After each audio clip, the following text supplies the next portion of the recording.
नमस्कार मित्रों, आप सभी का स्वागत है हमारे YouTube चैनल शिव की भक्ति में। महापुराण की कथा कहती है, यदि राहु है, केतु है, शनि है, मंगल है, बुध है, शुक्र है, शनि है, आपको कोई भी ग्रह परेशान कर रहा है, आपके जीवन में कोई ग्रह अगर अनिष्टकारी है, आपके जीवन में अगर कोई ग्रह अनिष्टता प्रदान कर रहा है, तो निवेदन है शंकर के मंदिर में जो कलश लेकर आप जाएं, जल लेकर जाएं, उस कलश में मात्र अक्षत के 2 दाने डालकर ले जाएं, मात्र 2 अक्षत के दाने। जैसे सूर्य नारायण को प्रसन्न करने के लिए अपन कुंकू डाल लेते हैं, हल्दी डाल लेते हैं जल में, या चने की दाल डाल लेते हैं जल के अंदर। सूर्य नारायण को प्रसन्न करने के लिए हमने चने की दाल डाली, कुंकू डाला, हल्दी डाली, और कभी कभी सूर्य नारायण भगवान से बहुत जरूरी काम है और वो कार्य हो ही नहीं रहा है, या तन पर कोई रोग हो गया है, तो उसको मिटाने के लिए कई बार हमने भगवान सूर्य को अर्घ देते समय सफेद फूल भी डाला है, कभी लाल फूल भी डाला है। उसी तरह भगवान शंकर से निवेदन करने के लिए, हमारी ग्रह दशा सुधारने के लिए जल के पात्र में 2 अक्षत के दाने, अक्षत भी पूर्ण अक्षत, पूर्ण अक्षत, खंडित नहीं, पूर्ण अक्षत भगवान शंकर को समर्पित कर दें। और बाबा भोलेनाथ को जब हम जल समर्पित करें तो राहु, केतु, मंगल, शनि, शुक्र, बृहस्पति जितने ग्रह हैं सब अनुकूल हो जाते हैं महाराज, सब अनुकूल। इतना बड़ा दर्पण जिसमें मुंह देखते हो आप, मुख, इतना बड़ा दर्पण लिया। अच्छा, पहले के लोग जानते नहीं है, पहले जो घरों में, आजकल तो फैशन की बंदरवाल होती है, दरवाजे पे जो बंदरवाल लोग लगाते हैं, कहीं मोती की लगा रहे, कहीं काय की लगा रहे, परंतु पहले जो बंदरवाल होती थी, उस बंदरवाल में अगर कई शहरों में, जैसे काशी साइड में, तो आज भी जो बंदरवाल मिलती है उत्तर प्रदेश में, और चलो तो गुजरात में, तो उसमें इतने बड़े बड़े कांच लगे रहते हैं, दर्पण। उसका क्या महत्व है, उसकी मूलता क्या है? शिव महापुराण की कथा कहती है, दर्पण इतना बड़ा ले लो, बंदरवाल अगर दर्पण वाली नहीं तो इतना बड़ा दर्पण लो, हनुमान जी के मंदिर में जाकर, क्योंकि हनुमान शंकर का ही अवतार है, हनुमान जी के मंदिर में जाकर हनुमान जी के उल्टे पांव का थोड़ा सा सिंदूर, चरण का थोड़ा सा सिंदूर एक कागज में लेकर आ जाइए, और हनुमान जी के छोटे भाई, हनुमान जी 6 भाई हैं, उसमें गतिमान, हनुमान जी के छोटे भाई गतिमान का नाम लो, और गतिमान का नाम लेकर उस दर्पण पर सिंदूर से त्रिशूल बना दो, सिंदूर से त्रिशूल बनाकर उस दर्पण को घर के बाहर,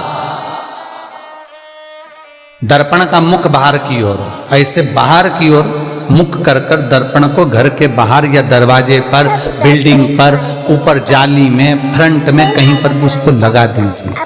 महाराज केवल शंकर का स्मरण कर कर, गतिमान का नाम लेकर, हनुमान के उल्टे पांव का सिंदूर का त्रिशूल बनाकर जो दर्पण को लगा देता है, आपको 1 महीने के अंदर अंतर मालूम पड़ जाएगा कि पिछले जो महीने निकले हैं उस महीने का अंदाजा लगाना कि घर में लोग कितने बीमार पड़ते थे, और इस दर्पण को लगाने के बाद बीमारी कम हुई कि नहीं हो कम तो ठंडा कर देना, क्या जा रहा है, पर करके जरूर देखना, विश्वास रखकर करोगे, भगवान शिव का अनुमोदन कर कर, भगवान शंकर पर विश्वास रखकर करोगे तो बीमारी घेर नहीं सकती। अकाल मृत्यु हो मरे जो काम करे चंडाल का, काल उसका क्या बिगाड़े जो भक्त हो महाकाल का। शंकर की आराधना करने वाला, शिव का स्मरण करने वाला, शिव का निवेदन करने वाला, शिव अर्चना में डूबने वाला, शिव का अनुमोदन करने वाला कभी दुखी नहीं हो सकता। बन सके तो बेलपत्र और समी पत्र शंकर को चढ़ाना है, 5 बेलपत्र, 11 समी पत्र। बन सके 108 चावल के आखे दाने ओम नमः शिवाय जप कर शिव को समर्पित करना। महाराज दुख तकलीफ ज्यादा है रोग बीमारी ज्यादा है तो पानी में लाल चंदन घोलकर, लाल फूल डालकर, बेलपत्री के पेड़ के नीचे। कई लोग कहते हैं गुरुजी क्या दूध चढ़ाना जरूरी है शंकर पर? कई लोग कहते हैं गुरुजी क्या दही चढ़ाना जरूरी है शंकर पर? शहद चढ़ाना जरूरी है? घृत चढ़ाना जरूरी है? शक्कर चढ़ाना जरूरी है? शिव महापुराण की कथा कहती है 5 चीजें शंकर भगवान पर चढ़ती है। दूध अर्थात घर में लक्ष्मी की वृद्धि करता है, इसलिए चढ़ाया जाता है। दही शंकर भगवान पर इसलिए चढ़ाते हैं क्योंकि यह परिवार को जोड़ता है। जिसके परिवार में क्लेश ज्यादा होता है, जिसके परिवार में आपस में तकरार ज्यादा होता है, उसको दही जोड़ता है। शहद घर में चिड़चिड़ प्रवृत्ति को समाप्त करता है। घी रोग को समाप्त करता है। शक्कर मिष्ठान घर में यदि लक्ष्मी आकर जा रही हो तो मिष्ठान समर्पित किया जाता है। इसलिए पंचामृत स्नान का भाव शिव महापुराण कहती है। पंचामृत स्नान का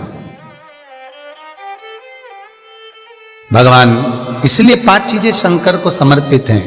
दूध, दही, घृत, शहद, शक्कर अर्थात मिष्ठान।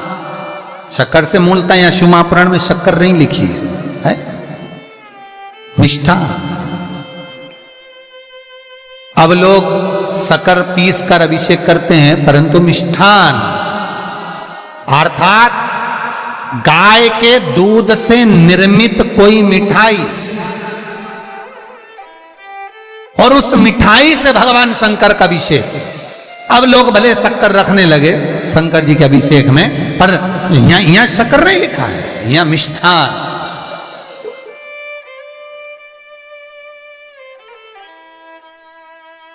हमारे यहां सहज भाषा में कहते थे उसको खांड अर्थात मीठा। भाव भगवान शंकर को समर्पित हो।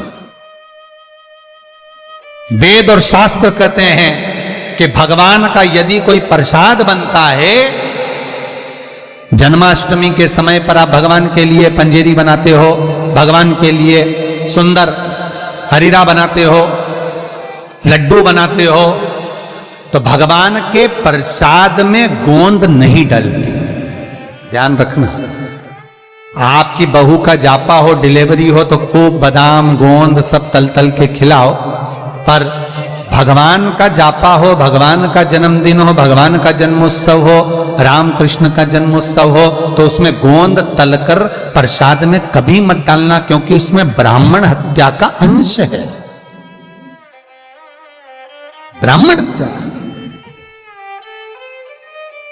और विद्वान जो ब्राह्मण होते हैं साहब, जिन्होंने शिव महापुराण की कथा या भागवत पुराण पढ़ी होती है, सुनी होती है,